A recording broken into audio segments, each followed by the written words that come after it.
I'd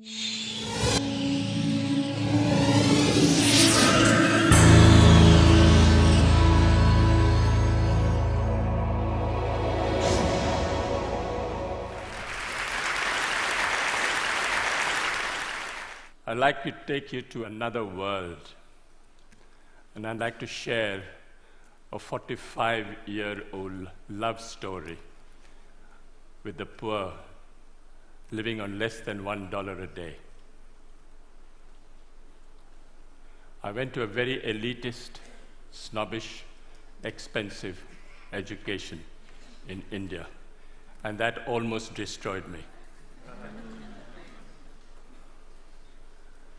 I was all set to be a diplomat, teacher, doctor, all laid out.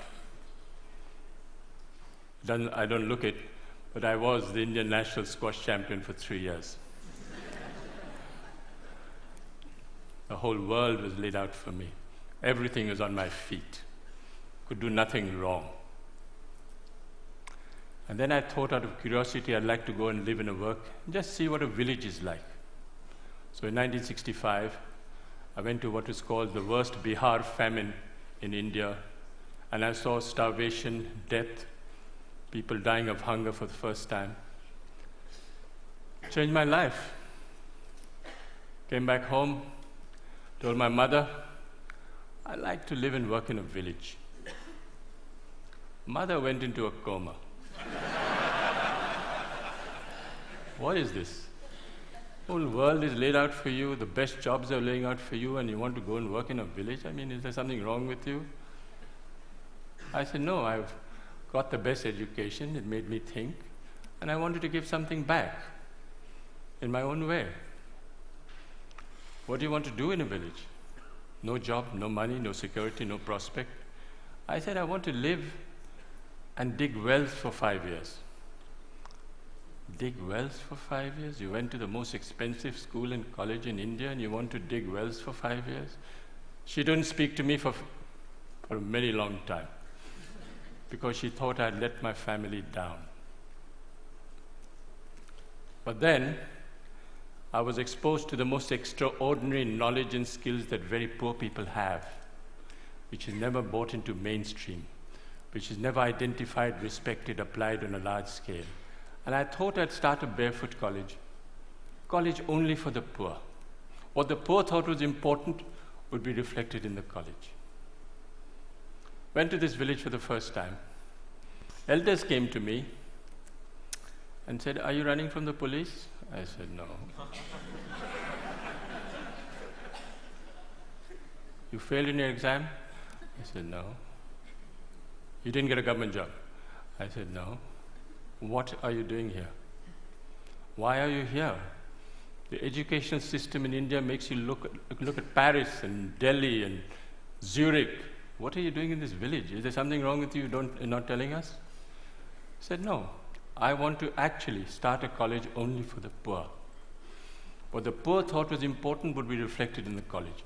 So then they gave me some very sound and profound advice. They said, please, don't bring anyone with a degree and qualification into your college.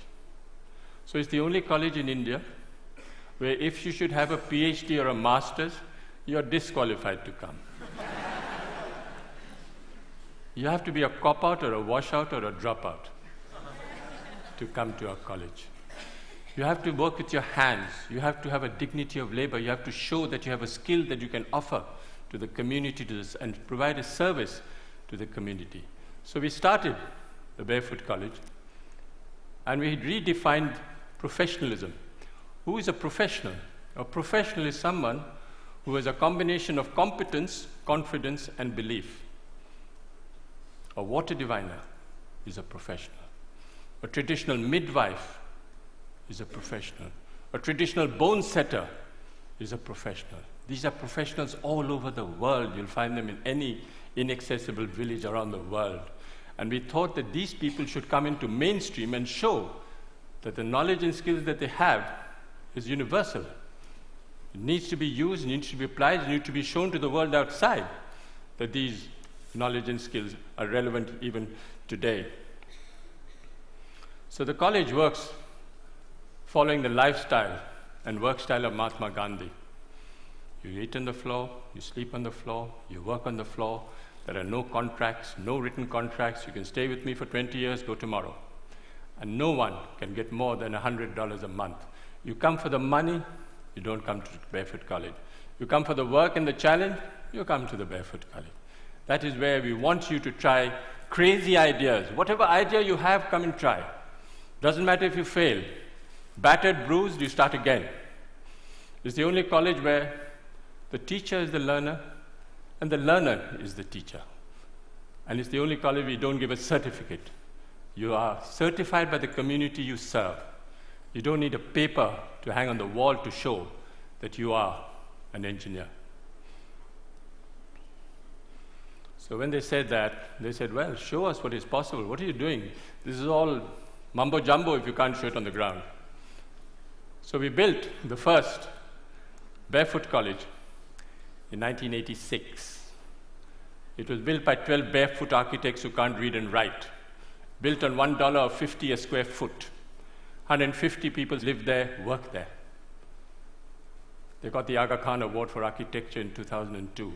But then they suspected, they thought there was an architect behind it. I said, yes, they made the blueprints, but the barefoot architects actually constructed the college. We are the only ones who actually returned the award for $50,000 because they didn't believe us and we thought that they were actually casting aspersions on the barefoot architects of Thilonia. I asked a forester, high-powered, paper-qualified expert. I said, what can you build in this place? He had one look at the soil and said, forget it, no way, nothing can work. No water, rocky soil. I was in a bit of a spot, and I said, okay, I'll go to the old man in the village and say, what should I grow in this pot? He looked quietly at me and said, you build this, you put this, and it'll work. This is what it looks like today. Went to the roof, and all the women said, clear out. The men should clear out because we don't want to share this technology with the men. This is waterproofing the roof. It is a bit of jaggery, a bit of urine, and a bit of other things I don't know, but it actually doesn't leak. Since 1986, it hasn't leaked. This technology, the women will not share with the men. It's the only college which is fully solar electrified. All the power comes from the sun. 45 kilowatts of panels on the roof, and everything works out of the sun for the next 25 years. So long as the sun shines, I have no problem with power. But the beauty is that it was installed by a priest, a Hindu priest who's only done 8 years of primary schooling. Never been to school, never been to college. He knows more about solar than anyone I know anywhere in the world. Guaranteed. Food, if you come to the Barefoot College, is solar cooked. But the people who fabricated that solar cooker are women. Illiterate women who actually fabricate the most sophisticated solar cooker. It's a parabolic Scheffler solar cooker. Unfortunately, they're almost half German. They're so precise. You'll never find Indian women so precise. Absolutely to the last inch, they can make that cooker. And we have 60 meals twice a day of solar cooking.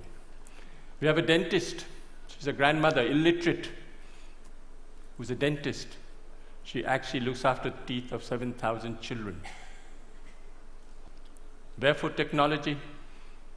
This was 1986, no engineer, no architect thought of it, but we are collecting rainwater from the roofs.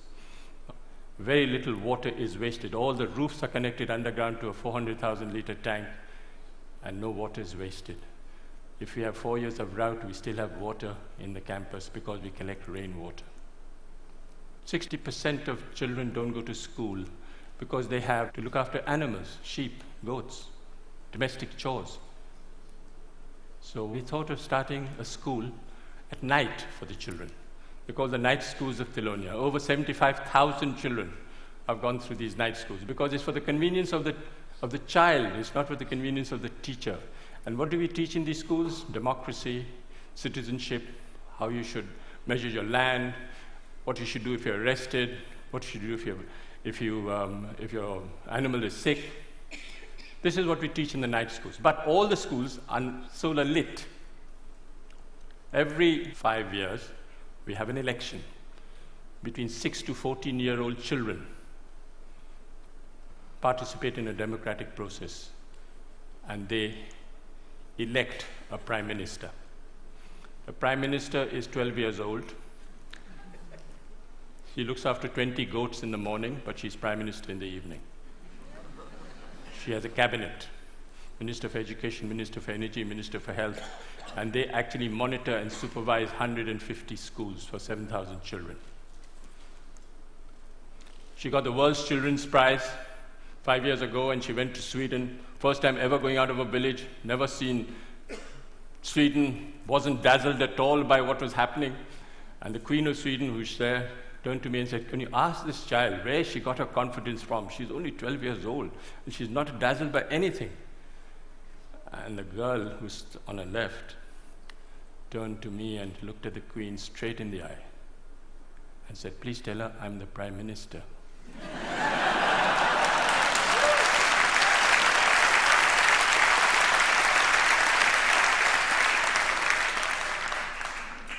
Where this percentage of illiteracy is very high, we use puppetry. Puppet is the way we communicate.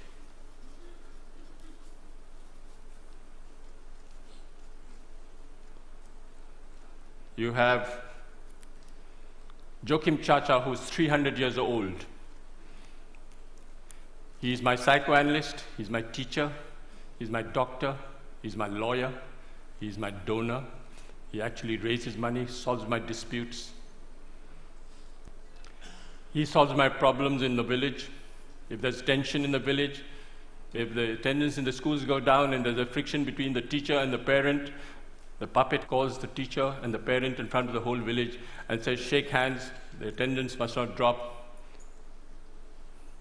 These puppets are made out of recycled World Bank reports.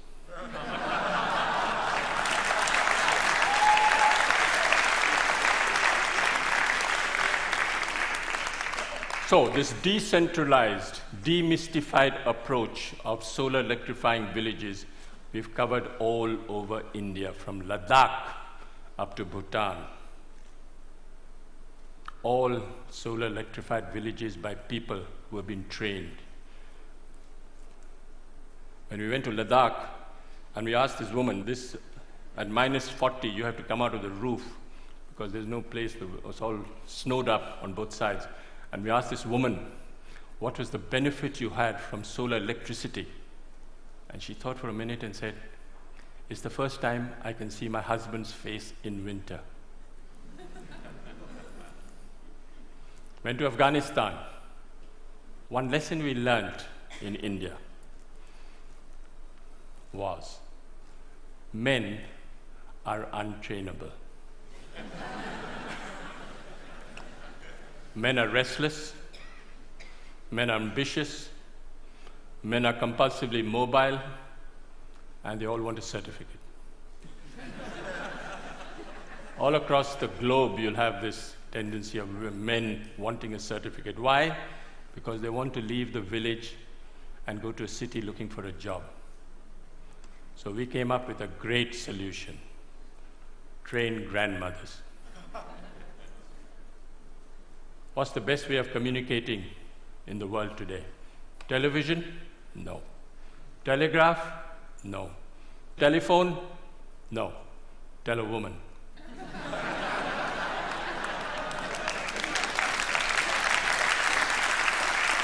So we went to Afghanistan for the first time. And we picked 3 women and said, we want to take them to India. They said, impossible. They don't even go out of their rooms and you want to take them to India. I said, I'll make a concession. I'll take the husbands along as well. So I took the husbands along. Of course, the women were much more intelligent than the men. In 6 months, how do we train these women? Sign language. You don't use the written word. You don't use the spoken word. You use sign language. And in 6 months, they can become solar engineers. They go back and solar electrify their own village. This woman went back and solar electrified the first village, set up a workshop.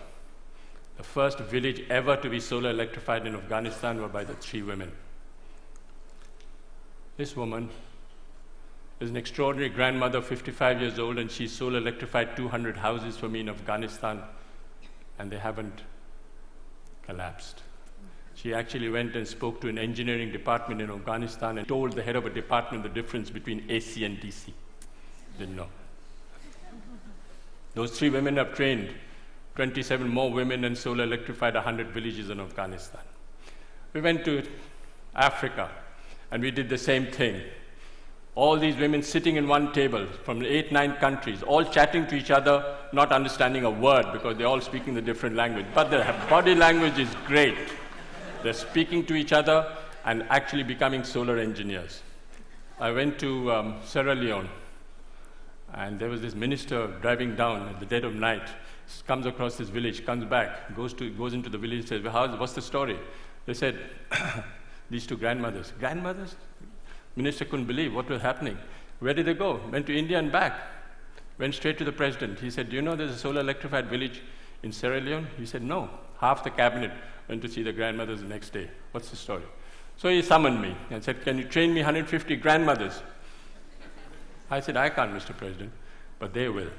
The grandmothers will. So he built me the first barefoot training center in Sierra Leone, and 150 grandmothers are being trained in Sierra Leone. Gambia, I went to select the grandmother in Gambia. Went to this village, I knew which woman I would like to take. The community got together and said, I'll take these 2 women. I said, no, I want to take this woman. They said, why? She doesn't know the language, you don't know her. I said, no, I like the body language, I like the way she speaks. Difficult husband, not possible. Call the husband. Husband came. Swaggering, politician, mobile in his hand, not possible. Why not? The woman, look how beautiful she is. I said, yeah, she's very beautiful. What happens if she runs off with an Indian man? That was the biggest fear. I said, she'll be happy, she'll ring up in a mobile. She went like a grandmother and came back like a tiger. She walked out of the plane and spoke to the whole press as if she was a veteran. She handled the national press, and she was a star. And when I went back 6 months later, I said, where's your husband? Oh, somewhere, doesn't matter. Doesn't matter. Doesn't matter. Success story.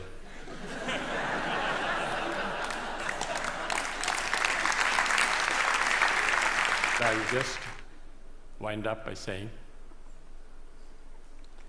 that I think you don't have to look for solutions outside.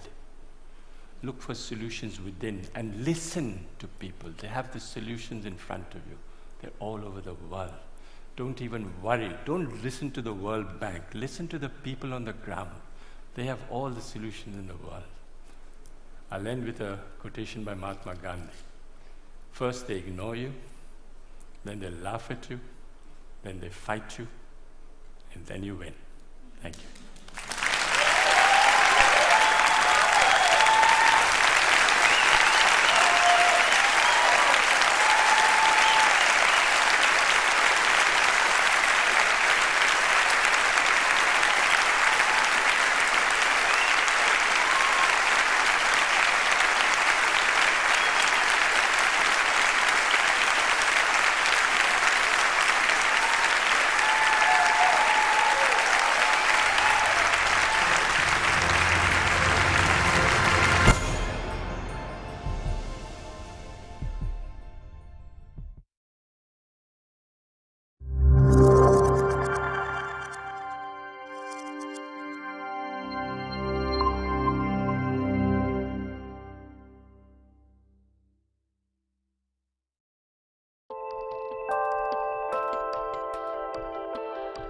We only succeed because we have really good, really smart people. The technology, the ideas, how you bring them to bear, how you scale them up, how you make them real is from the people. I'm an engineer. I work in early stage cell culture. I'm a senior scientist in the Department of Molecular Oncology and Research. Senior supervisor for the manufacturing plant in Vacaville. I work in cell culture, process development. I'm a functional manager within the PD development group. What I do supports Access Solutions, which is the part of the company that works directly with patients. A group head of project management. I manage a group of system architects at Genentech. No one person is any more important than any other person. Even the most senior people are always willing to engage in scientific discussions with you. Genentech has a teaching culture. We tap on the shoulder the people who are the smartest functional experts in their area. When I first visited Genentech, it was so clear that patients were something that people thought about every day. There's a real sense that you're doing something that has a purpose. Everyone here has their own story and has their own reason for being here. It means a tremendous amount to me to be able to work on developing products that help save lives. My brother was diagnosed with leukemia, and I lost him to that battle. My youngest sister who had breast cancer, and unfortunately she was overseas and unable to access medications like Genentech provides, and she passed away from cancer. To know that something I do really could make a difference and be meaningful in someone else's life, I think we all seek meaning in our life in different ways. And for me, this place offers that. Why I show up every day is the big C, is to try to solve that mystery. I would love to. What I've witnessed at Genentech is this unrelenting desire to make sure we deliver and we act and behave and make decisions with the patient in mind. Whether you're discovering the drug or whether you're packaging the drug, you're all part of this concept.